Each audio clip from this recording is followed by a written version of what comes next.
एक समय की बात है। एक मुनि अपने आश्रम में ध्यान मग्न थे। अचानक उन्हें बचाओ की आवाज सुनाई दी। मुनि शीघ्र ही आश्रम से बाहर निकले और देखा कि एक नन्हा चूहा दर्द से कराह रहा है।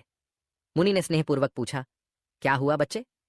चूहे ने उत्तर दिया कि एक कौवा उसे अपनी चोंच में कसकर पकड़े हुए था और उसके कांव कांव करने पर वह कौवे की चोंच से छूटकर नीचे गिर पड़ा। परमात्मा की कृपा से मेरी जान बच गई, चूहे ने कहा। मुनि के हृदय में चूहे के प्रति करुणा जागी। उन्होंने सोचा, इसे बिल्ली बना देना चाहिए ताकि इसे पक्षियों का भय ना रहे। मुनि ने तत्काल मंत्र जाप किया और चूहे को बिल्ली में परिवर्तित कर दिया।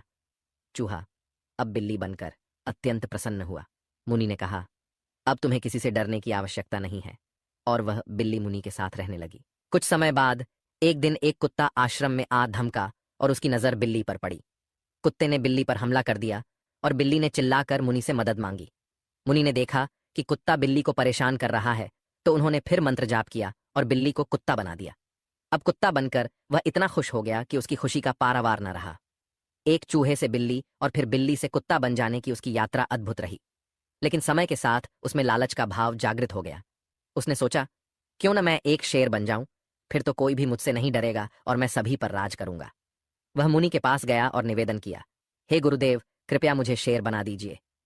मुनि ने उसकी बात सुनी और दया के भाव से उसे कुत्ते से शेर में परिवर्तित कर दिया। शेर बन जाने के बाद वह अपने आप को अत्यंत शक्तिशाली समझने लगा और गर्व से भर गया।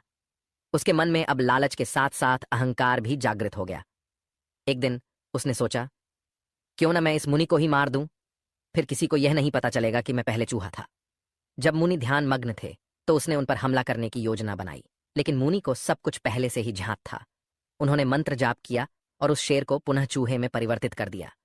मुनि ने उस चूहे को इस घृणित कर्म के लिए आश्रम से निकाल दिया और चूहा पुनः अपनी पुरानी स्थिति में लौट आया, जहां उसे फिर से अन्य प्राणियों से भय रहने लगा। ये कहानी हमें सिखाती है कि लालच और अहंकार हमें विनाश की ओर ले जाते हैं।